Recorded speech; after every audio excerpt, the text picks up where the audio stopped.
It's hilarious. All right, so now it says I'm live. Now you're okay. Live. Let's see now if I'm it live. shows up on your YouTube. All right, so just give it a minute. There's gonna be up. There it goes. There we go. So the link is working, so I can give you the link. Okay. I'll just do that on whatever Facebook. I'll give you the link. Send it to you. You're gonna need to probably put it in the group too. In the group. Let's see. Let's go to the group. You're gonna need to probably put it in the group too. I could hear the echo. I know. That's because I clicked on the link. All right, here we go.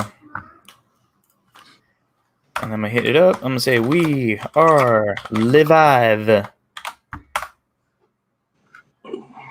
And I can't see because my camera's in the way. All right, and it's funny because other people are gonna be watching this thinking, "Oh, look, they're so amateur." And I'm like, "Yeah, we sure are. We are amateur." All right, here we go. So, all right, we got a couple people that are on. We got some comments. Let's see here. Hola, did you blow up your new engine yet? Oh, someone's got jokes. Damn, you know what? I'm gonna answer back with this.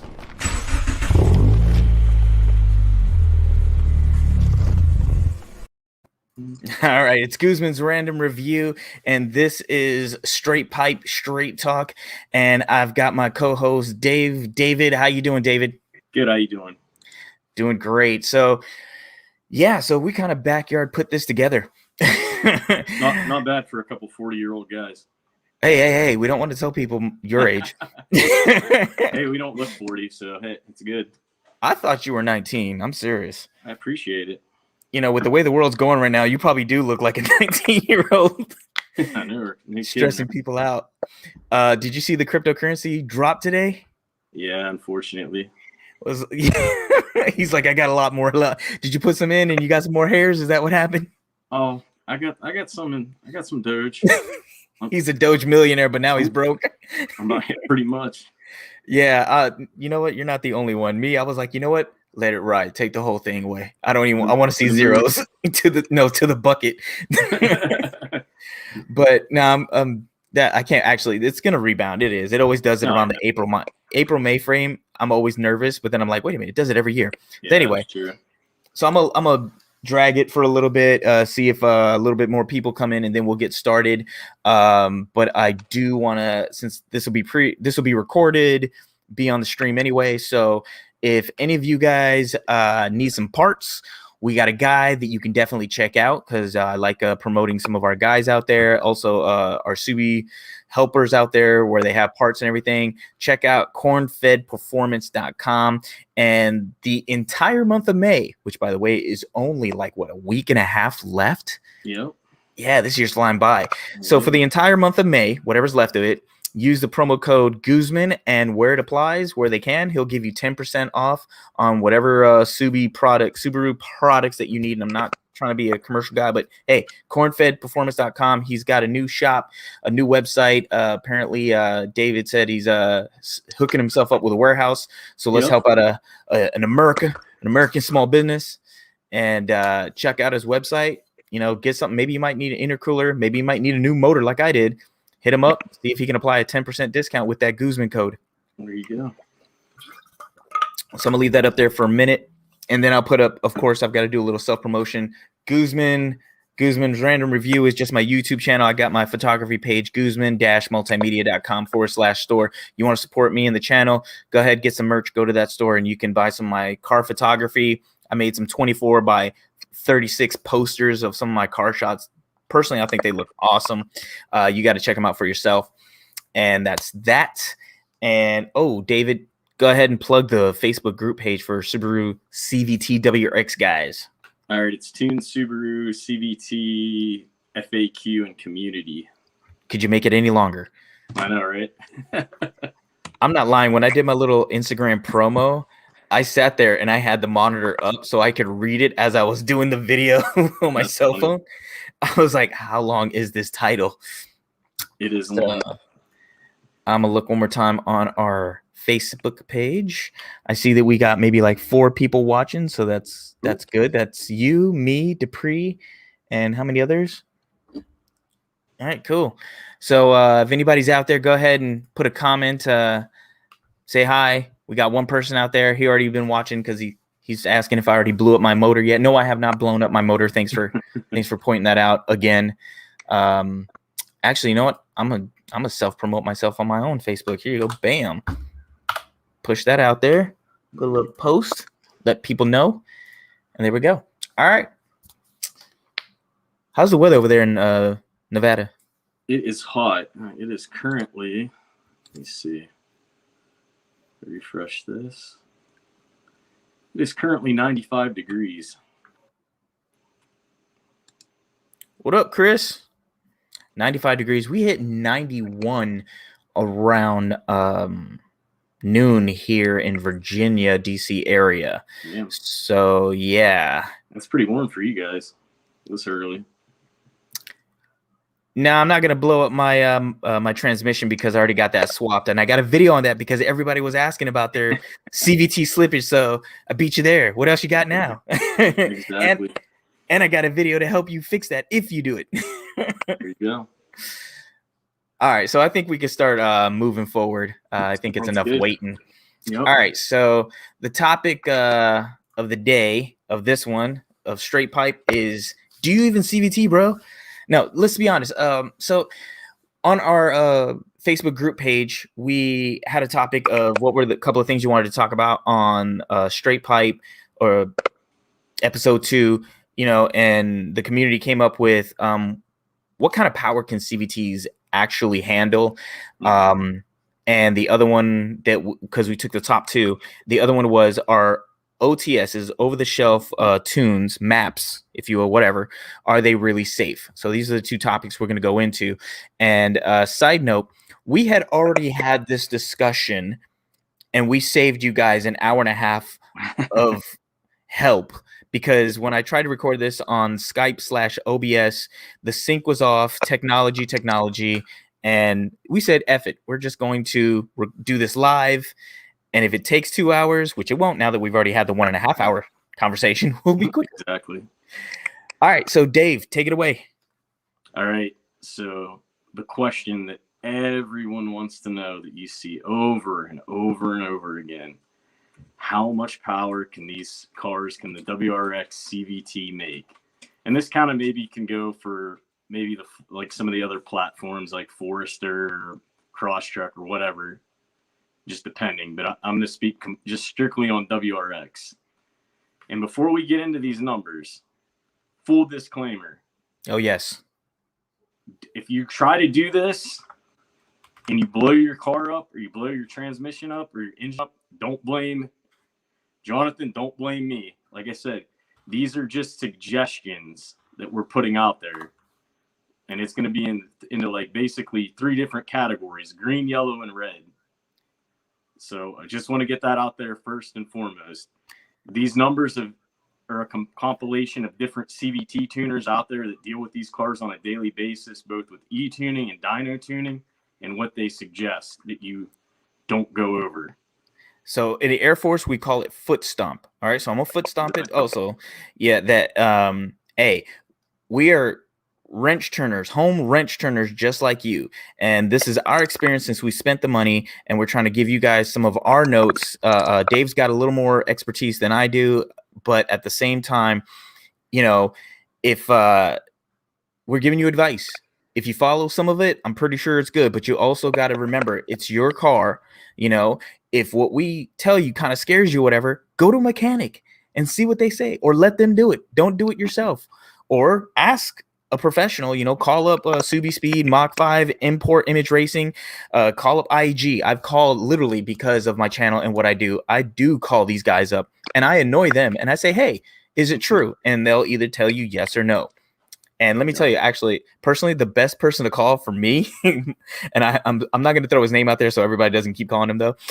Mach 5 gave me some of the most raw, awesome, honest answers. And I'll tell you guys, I don't do this and just be like, oh, cool, I'm gonna do my stuff and make a channel. No, I'm actually calling and getting information before I do it. So that's just our disclaimer. And we're here helping everybody out, trying to give out advice. And because CVT is one of those fickled cars, You know, this actually helps out because all those manual guys, they're like, oh, we're just going to put a transmission in. We got our transmission. Let's get a clutch and try and do 500 horses. Yeah. So now question number one, or actually let's go with the first light because we got green, yellow, and red. So I got a CVT and I got a tune, or I want to get a tune, and I got me a big wang, and I want to make 400 horses. What are you gonna do, Dave? You gonna give me 400 horses? Can I do 4 and 4? I hate to burst your bubble. You ain't getting 400 horses on a CVT, and you're gonna be very lucky if you get 400 horses on a stock block WRX manual. And don't start with the stock. It might not last very long. Yeah, that's true because mine's stock. I already had to change out the motor. Somebody's already implemented, and I don't have 300 anything yet. Yeah. The biggest misconception that people get is, yeah, you can add all these bolt-on parts, J-pipe, intake, TGV deletes, EGR deletes back when they were allowed by the EPA. But the biggest thing that everyone fails to realize is what makes power in your car is the type of fueling you're giving it. If you're not giving your car a high enough octane fuel, it doesn't matter what kind of bolt-on parts you have on your car. You're only gonna make so much power. That's why I always suggest, if you want to make humongous power on a Subaru, go with the STI.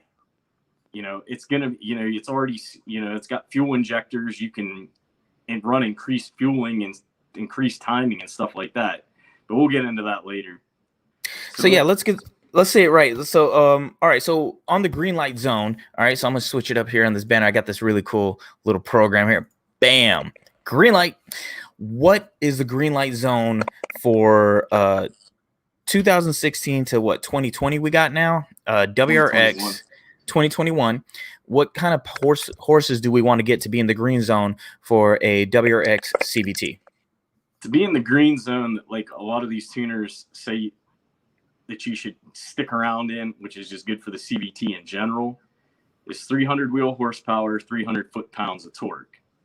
And I would say almost 95 to 97% of all WRX CVT owners are going to fall into that zone and no more. And the reason being is you can only make so much power on 91 octane and 93 octane gas. You're not going to make very much more than 300 on 93 octane. On 91, you're going to be lucky if you get over 270, 280 on 91. So for the majority of people, yeah, you can do your J-pipe, you can do all that stuff all day long. Bottom line is, unless you're running E85, you're not going to exceed that 300, foot-pounds of torque and 300 wheel horsepower. Only way you may scratch a little bit into like maybe 315, 320 on 93 is if you're full bolt-on. We're talking big top mount intercooler, charge pipe, intake, TGV deletes, EGR deletes, and also running headers and a J-pipe. Then, you may be able to creep up into that zone, but not much more than that, because even a manual WRX, if you ever look at any of these dyno charts that some of these tuners post on these different WRX groups, if you notice the guys that are running 93, they're barely scratching the surface of 300. So pretty much, like I said, 97% of all CVT owners, you're not going to exceed that 300. That's just facts. Unless you have a super, super aggressive tune, that's the borderline just dangerous part for not just the car, but for the motor itself, because 91 and 93 octane gas can only do so much on that stock motor and what you got. Well, the block is actually pretty strong, but you're also mentioning the fact that, this is something obviously we talked about, but the internals. So your stock internals are okay.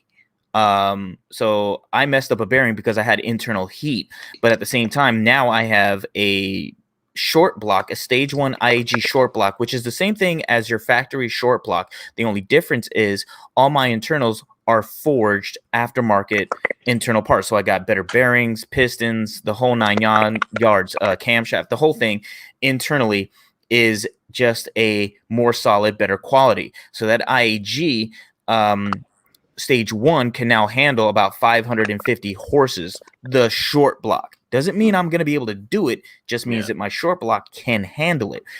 The what is it? The factory short block, I don't know, man. I noticed that, you know, I got some good horsepower, but I don't know if you were watching the group pages, but around the winter time, a lot of guys with 2016s and a little bit newer were having the exact same problem after I had my problem. Everybody's bearings or some kind of tapping was happening.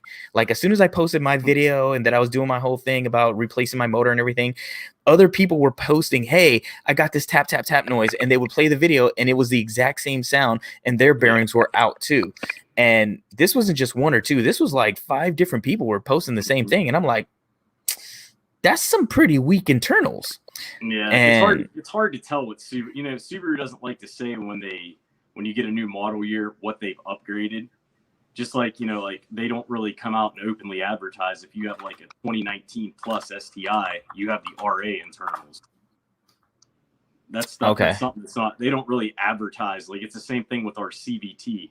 They didn't tell you that, you know, 2018, 2019, they did a couple little tweaks to it. You know, with the TCM and all that, those kind of things. So they do little things. They just don't openly advertise them. Okay. So, yeah. So one thing for sure is if you're planning on longevity, doing more performance and things like that, you know what? That's why I post my videos out there. It lets you know that, hey, if you're going to go the route that I'm going and you want this car to be on the street sleeper / racer on the weekends, you know what? That short block definitely helps. And I think he's out, but that's okay. So when he comes back, David, I'm here. So he probably lost connection. But like I was saying, if you're going to be running some horses or some things like I'm doing, you're definitely going to want to check out some of the things I've done. And I'm going to bring David back. There you go, David. You're back. It's all right. Cool. I was wondering what happened. Yeah, I kicked you off. I didn't care. Oh, right on. But yeah, so yeah, just hopefully when you guys are watching my videos or whatever, or if you got questions of what the CVT can handle, you know now that, hey, you can put a custom stage 1 short block in there, and you can run some horses. You know, you can get 300, but that's really just going to give you more stability versus your stock. Or you can actually take out the internals, like the pistons and get forged pistons and bearings and stuff like that, and change out the studs as well. That'll help you as well, but getting a little ahead of myself. So right now you're talking about 9193 with a tune, a decent tune from a tuner. How important is your tuner? Oh, and by the way, that's 3 and 3, by the way. The most important thing. You want to go to a tuner that has vast experience with a CVT. Like you just don't want to go to some local shop and have somebody do it. Because yeah, a lot of tuners tune manual WRXs, STIs all day long. It's pretty much, it's easy for them to do. With the CVT, you want to have a tuner that knows exactly what to do, because just like the STI, you know, you have 3 separate SI drive modes. You got to get tuned for all those. All those torque request tables are going to be different. The boosts are going to be different in all of them. The other thing is, like, a good CVT tuner is going to give you a nice gradual curve into the torque versus just giving you all the torque at once, which is where things can go bad quick. So yeah, you want to go to a good qualified, some CVT like based tuner who does CVTs on a regular basis. Like so with some of the tuners that you know, so we got Dyno Tuning and we've got E-Tuner. So Dyno Tuning, you definitely want to call around and find out which shop does it, if they do all-wheel drive, and if they do Subarus, and if they do CVTs. You have to ask, because when I got my motor from my short block from IEG, I was like, you know what? This is going to be the one time I do this. This is like that splurge moment when you go to the steakhouse and you order the $50 filet mignon. I was like, hey, IEG, I would love for you guys to tune my car. And they were like, hey, we appreciate it, but we can't tune your car because we don't tune CVTs. And I was like, oh, that sucks. But Mach 5 does. Mm-hmm. So I've always E-tuned with Clark Turner Tuning. For me, he does fine. He always did great work. But there is a benefit between E-tuning and Dyno Tuning and there is also another benefit of knowing personally your tuner, because my tuner didn't see certain things that were going on in my motor, so he wasn't able to warn me about what happened to my motor.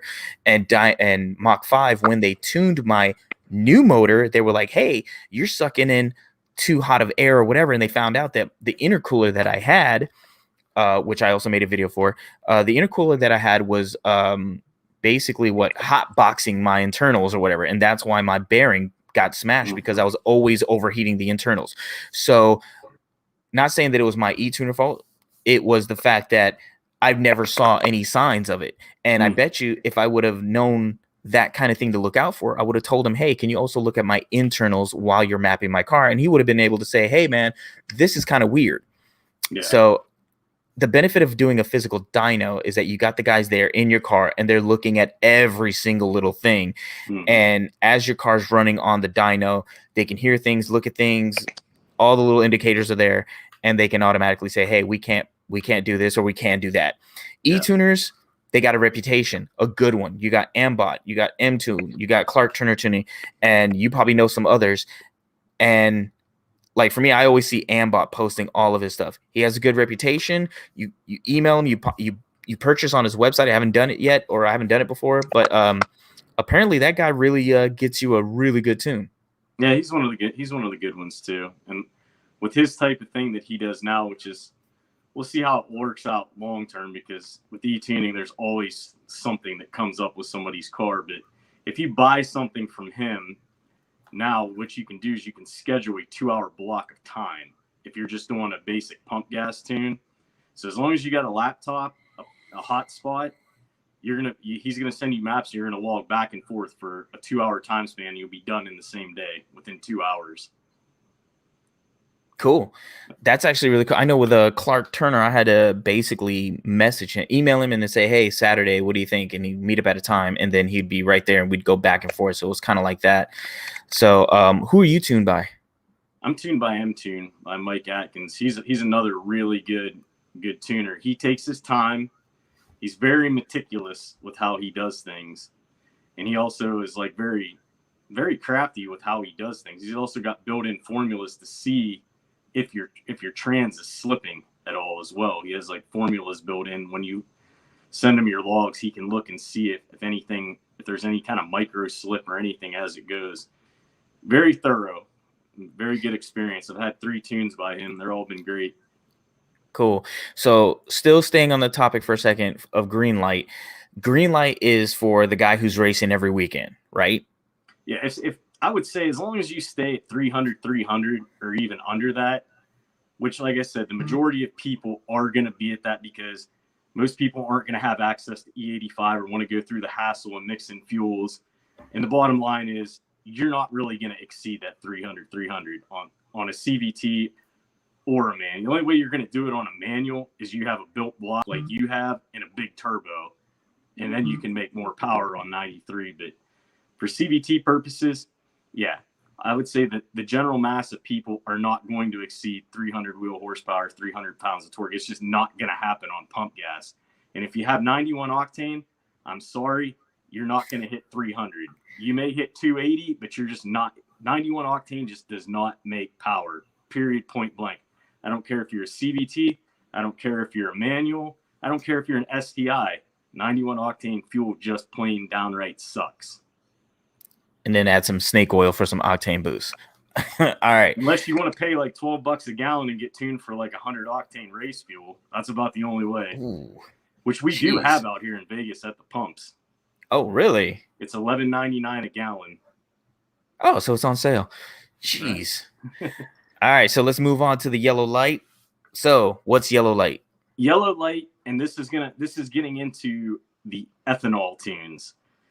The yellow category you're only going to hit if you're running E30, which is a blend of, it's 4 gallons of E85 and like 11 gallons or whatever. I think our gas tank's like 15.3, so whatever the math is, of 91 or 93 to make your E30 mixture. Okay. So in the yellow category, you know, if you're running like in my instance, like just let's say you have a basic stock WRX and you put E30 on it. you can make 300 all day long just with an E30 tune. No J pipe, nothing else. So wait, you don't. That's the other thing, because when we talked about this, I thought you had to have a flex fuel kit to run E30. No. E30, you do not have to have a flex fuel kit. We'll do a separate video on this, and I'll show you the ethanol tester and how I do things. One day, if I remember, when I go to the gas station, I'll take a video of me testing the ethanol content and how I do it and show you how, honestly, easy it is. Cool. So that's something to think about. And now you brought it out there that, look, you can get a tune for E30, and that you don't need a flex fuel kit. But at the same time, so what is the horsepower and torque that we're getting at yellow? At yellow, like I said, if you're just straight up stock, nothing else, just E30, you're going to hit 300. Now, if you have a J pipe and are running E30, or you have a top mount intercooler charge pipe, stuff that can increase airflow and stuff like that sort of thing, then your yellow category that you want to stop, or it's called giving it, basically what a tuner would say is giving it a push, is 330 wheel horsepower, 330 foot-pounds of torque. So if you're hitting 330, are you slipping on that CVT? If you push, the only time you're going to, like, I can't speak for it because it's all going to come down to you, the driver, how you drive on a daily basis. Like I said, I'm tuned in all 3 different SI modes. All my power run, where I hit my max power was in sport sharp manual mode 4th gear. All day long, most of the time, I'm driving in manual mode in sport or cruising to work in intelligent mode with cruise control on. So I'm never really ever in sport sharp unless I really just want to mess around and go fast at the time. So like for me, probably driving around daily, I'm probably around like the 280, 300 range in sport and manual mode on a daily basis. Which must be nice, because if somebody comes at you at a light, you step on it and you're already gone. And you can be gone. Exactly. But like I said, it's all going to come down. Like, I can't speak for longevity. I do think the car will slip. The trans will slip at that power if you're constantly driving in sport sharp and constantly, getting on the throttle all day long, every single day. Then yeah, over time, eventually that belt is going to slip. But I mean, that's no different than having a manual and going out there and beating the ever-living piss out of it every single day, shifting at like 6,500 RPMs.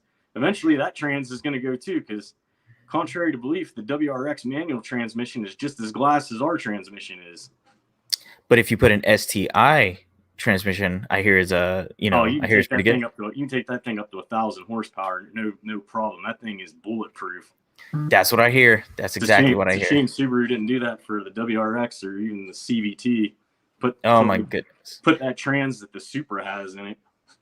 That'd be beautiful.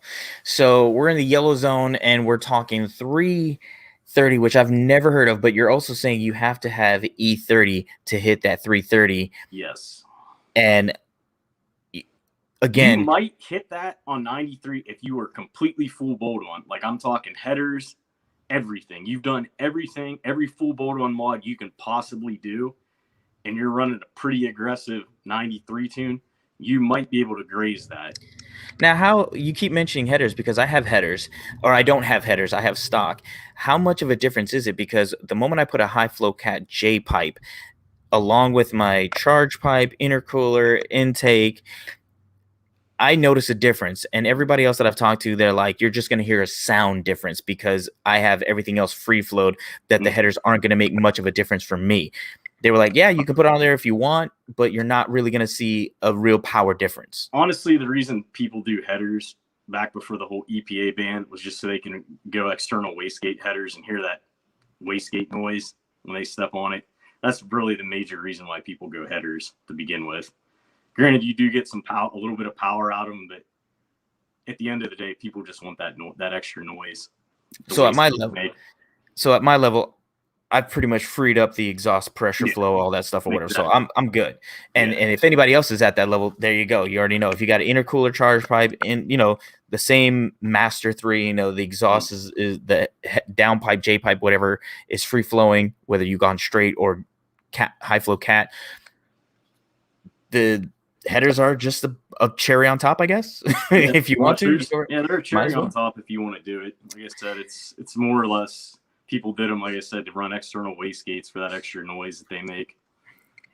So how do you think going about your tuner in the yellow zone is going to be like? If you go to a tuner, like I said, if your tuner has experience, they're going to make sure you're fine. They're not going to let you do anything dumb. They're going to, like, I know with M-Tune, you know, when we first did mine, you know, he told me, he's like, hey, we can push it more if you want.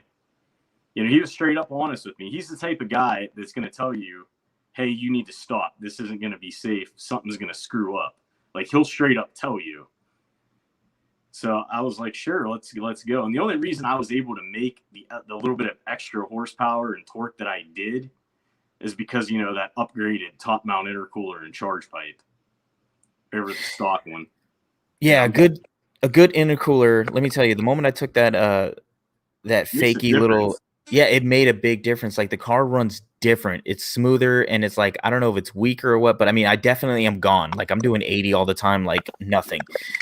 But it doesn't feel like it's squeezing that juice, or it's just out there. Yeah. Not intake, intercooler. No intake. Yeah. What, Jason, what do you mean no intake? You don't have an intake? Change the intake. Actually, no, you said actually. Okay, so by the way, guys, if you don't know, Dave is 30-30 with a stock intake. Yeah, I just have a Grimspeed drop-in air filter. So he's doing 330 and you have a straight pipe, basically, you said, yeah, and an intercooler, Grimspeed intercooler, but a stock intake, and you're making 30-30 with E30. Yep. So there you go. So is it a benefit to change your intercooler at your point? I think it is. The intercooler definitely makes a huge difference. Sorry, intake. I keep saying, getting those two. Yeah. As far as intake. Honestly, with intake, you know, my tuner told me, honestly, he's like, don't waste your money on it. The stock one's rated to more power than you'll ever make on the car. And he's like, unless you want, you know, you want to hear that bypass valve, that whoosh noise or whatever. Which sounds great. It's like, if you're into that, he's like, you know, that's cool. You can do it, whatever. He's like, but honestly, he's like, you don't need it. So haven't we always been told that our intake was restrictive? We know the charge pipe definitely is, but the intake. The 15 to 17 ones are because they had the milk jug. In 2018, they got rid of the milk jug on the stock intake. Ah, so there is a difference because I have the 16. Yeah, so you got the milk jug. Right, so the 15 to, what'd you say, 17 or 18? 18 and up. So, all right, so 18 and up are good, but the 15 to 17 have the milk jug, and they're restrictive. So yes. I'm doing better. That's good. You're crushing my dreams here. All right, so let's try and move forward. All right, so let's go to Ludicrous Mode. Ludicrous Mode. We're in the red zone. All right, so the red zone. All right, red zone, which I don't recommend you do. And if you do this, just fully expect that eventually, over time, I don't know how many times, like how long it's going to take, your trans will slip. And at the red light is 350, 350. Have we had a member on this group exceed that? Yes. He was all the way up at 380, 363. But the caveat to that is he only ran it at the track and only did, I think, like maybe 2 pulls before switching his map back to his, like, I think 93 map. Like, you're definitely not going to last long driving around every day at 350, 350. That trans will slip over time. There's no doubt about it. I'm wondering if that sounded like popcorn or bullet shells going off inside the, like, I know it didn't break, but if it would that be like ding, ding, ding? Because that thing is just little metal links, you know? Exactly. And so I'm just wondering, because I've only felt something like that of the slippage, but that's a whole different topic. Other than that, wow, yeah. So he hit 3. Is that the guy you told me he's burned it out like what 4 times, something like that? He's burned it out. It's Gerald on our group, you know, and Gerald's the one who actually physically was the first person I've ever seen go in and actually take the transmission apart, change out solenoids, all that stuff. That's the crazy guy. Yes. By the way, folks, never, ever, unless you're a crazy engineer, Elon Musk kind of guy, take your CVT apart and play with it because I saw the pictures and I saw a little bit of the video. The guy took it apart like he was taking apart his cassette tape or just like a toy. It's like a toy. I mean, props to him for doing it and having the skills to do that. But yeah, did it work? Yeah, he's able to do it. I think he's done it twice now. The first time was a learning curve for him, but the second time, he learned, he figured out what he needed to do. I would use that excuse too. Hey, the first time I was just learning how to break it. Now I got to learn how to put it back together. Yep. So the second time he did it, he's like, it was easy because he already learned from his past mistakes of stuff and how to make it go faster and quicker. That's crazy. So again, what is the red light zone again? Going past 380 because your friend did 380 and 363. I honestly, I don't even think any tuner out there that actually cares about you is ever going to let you go that high, ever. He asked my tuner, because he's tuned by M-Tune too, and my tuner straight up told, he asked the tuner, he's like, I want full send, give me full send. He's like, I accept the responsibility if something happens. And, Mike is like, are you positive? Are you sure you want this? Because my tuner does have a tune you can purchase called the Bring a Trailer tune. for the crazy manual guys that want to just go full freaking send at the track. Right. But I mean, you have to sign a waiver and everything else that understands that, you are fully responsible if something happens. Yeah, that makes sense because I would want to hear your voice. I want it recorded and written. Hey, if your motor blows up, I am not responsible. Exactly. It is definitely on you and the ground that it blows up on. So and tuners are going to keep you safe. Like they're not, their reputation's on the line. They know social media. If something bad happens, people are going to badmouth them on Facebook or like forums and stuff like that. So the tuner is going to keep your car pretty safe. Yeah. So, by the way, guys, for any of y'all that are watching, I'm gonna put the cornfedperformance.com. He's one of our guys on the group. He's giving out a discount, 10% discount where he can. Use Guzman on your shopping cart there, and he'll give you 10% off where he can on products. He can get you some Subaru parts. But yeah, being on the red zone, man, there's no way. But you're right about finding a tuner that cares about you. When I was going to Mach 5 and telling him what I want to do, I was like, hey man, this is my first dyno, so I'm super excited. He was like, all right, let's schedule it. I get the email. And then a week before I was coming in, I was like, hey man, because the guy was like, hey, just schedule it, bring me the car, we're good to go. So I'm looking at a doctor's appointment and I'm like, all right, by the way, you didn't ask me what I want to do with my car. You just told me to drop it off. So I want to have a conversation with you because that's how I was used to with Clark Turner Tuning. I told him, hey, I want to do this. He was like, we can do that. We can do this. And we had a conversation. With Mach 5, it wasn't a conversation. And I said, well, I asked him, I said, hey, what I'm looking to get is 300. That's where I want to be. I'm not trying to do this, that. And he's like, hey, that's fine that you want to do that.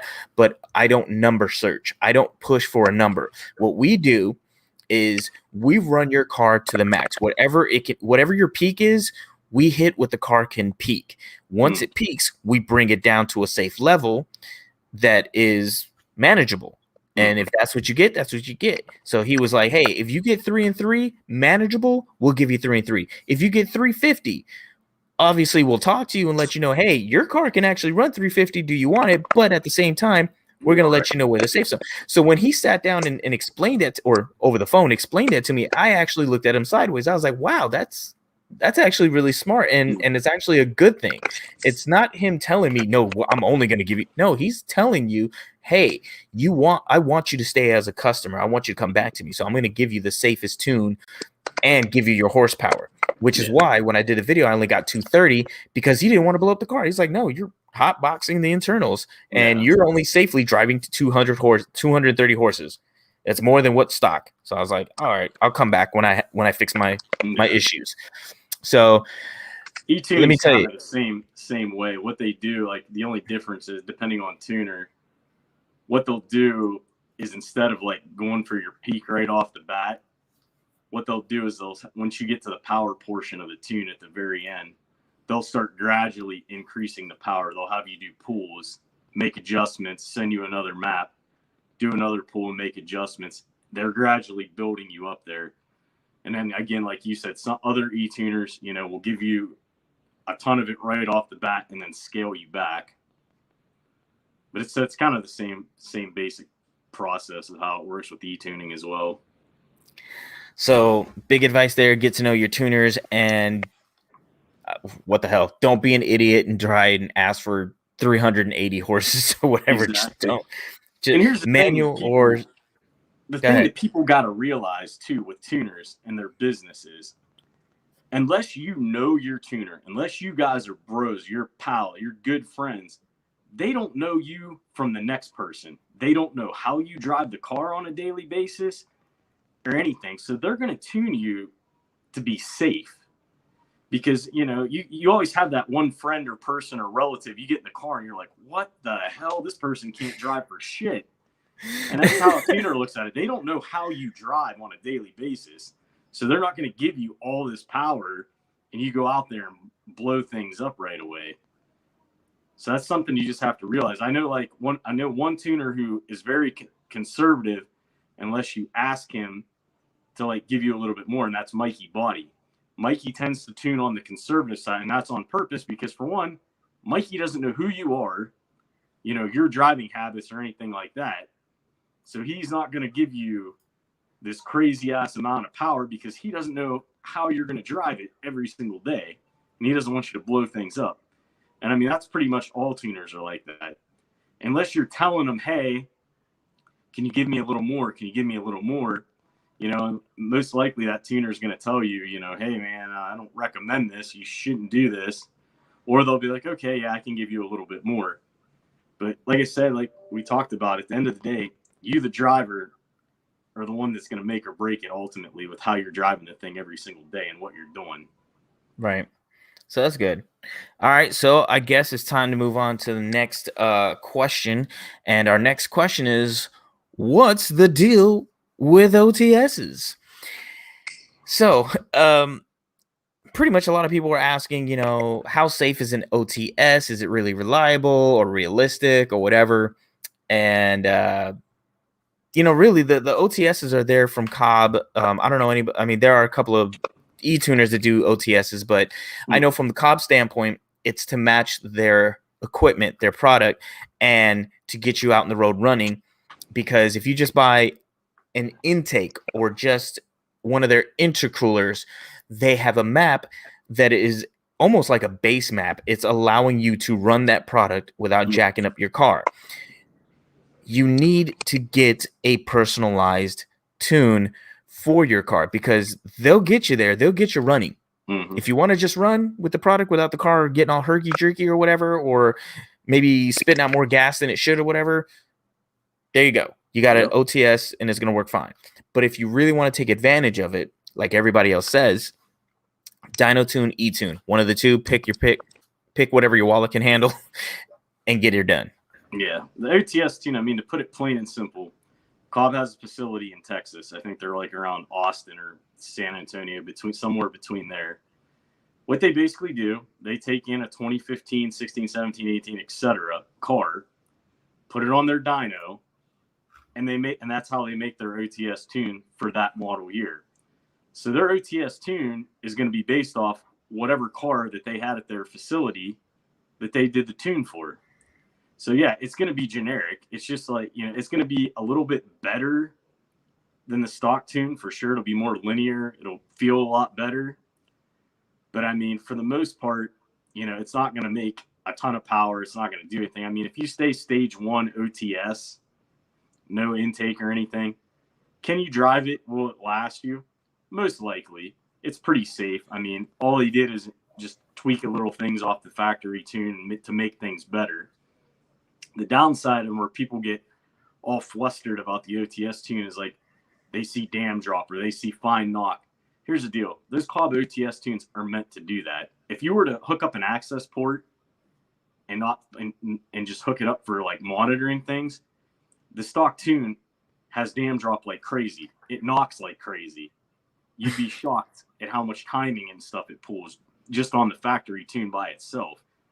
And the problem is people put those OTS tunes and their dam drops and they're like, oh man, is this bad? And it's like, no, that's why Cobb has those charts on their website that tells you, okay, if you're running our tunes, if your dam is between this and this, it's still good.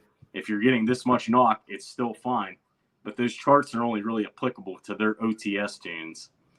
But at the end of the day, yeah, you should get a Pro Tune or get an E-Tune. Yeah, because only your Pro Tuners will be able to tell you exactly how your specific car runs. You're dialing in for your car and not using the car that they made their map off of. And just letting you know, I've called Cobb before because I was first time getting into E-Tunes and I wanted them to look at Clark Turner Tuning's maps. And they're like, no, we know Clark. We gave him the gold seal of approval, which lets me know that, you know what, he's legit. So when Cobb has that gold seal of approval and, you know, your tuner has it, and you call, you can call them up and say, hey, is this guy legit? And they'll be like, yep, he's part of our program. Let me see his map. We'll send, you send the map, and Cobb will, they're not your tuners, but they will read your maps and say everything is good, or hey, you might want your tuner to look at something because something doesn't look right. Because I've done that before. And yeah, it's pretty interesting, but there's a lot of support out there. So, okay, so we pretty much killed that one. That was too easy. But we got some questions on the comments here. So I got one from Mint. Mint was like, true, my tuner only got me 245 wheel horsepower. He said he ain't risking it. So there you go. Some tuners won't. Like I said, they just won't. It depends how familiar they are with it. Like I can tell you right now, the top 3 tuners in the country that deal with CVTs almost every single day: Mikey Body, Anthony Ambot, Mike Atkins. Those 3 deal with them every single day. It just depends upon how familiar that tuner is and how comfortable they are with things. That's shocked that he stopped at 245, because I'm like, that seems, I mean, I don't know, it seems kind of like mid-range. Why he wouldn't go any further? What fuel is he running, and what's his mods? That's another thing. Yeah, Mint, if you can put that in the comments, let us know, because 245, I mean, at the same time, who's your tuner? Is it Mbot? Is it Ambot? Who was it? But hey, 245. 245 sounds like 91 octane fuel. That's for a stage 1. Okay. That sounds about right. And then, of course, we got to find out what kind of parts you got on the car, so there's that. And when you tune, too, because here's the deal. If you tune during this time of the year, like right here in Vegas, I'm going to tell you straight up, you're going to waste your money. When it's 85, 90 degrees at 4 o'clock in the morning, you are not going to make power. It's just too hot. Like everything comes into the mix, like air density, like density, altitude, all that stuff. The best time to tune, honestly, is right when the seasons are changing, like around fall, maybe like right at the end of winter and springtime when the temperatures are like in the 60s, 70s. That's perfect weather. That's perfect tuning weather all day long. So Mint came back with, I only got an intake and a J pipe on 93. I would definitely, I would change out that intercooler and the charge pipe, because if you're still stock charge pipe and intercooler, because that intercooler is garbage. Yeah. So that's probably, maybe your tuner saw something with that 245 wheel horsepower. But that charge pipe, because on 93 octane with the J pipe, you should be easily up in the 280, 290 range, all day long. I'll agree with that. Yeah. And then we got Vanity FPS. Is it worth to change the charge pipe without changing the top mount intercooler? Kind of just answer that one, but take it away.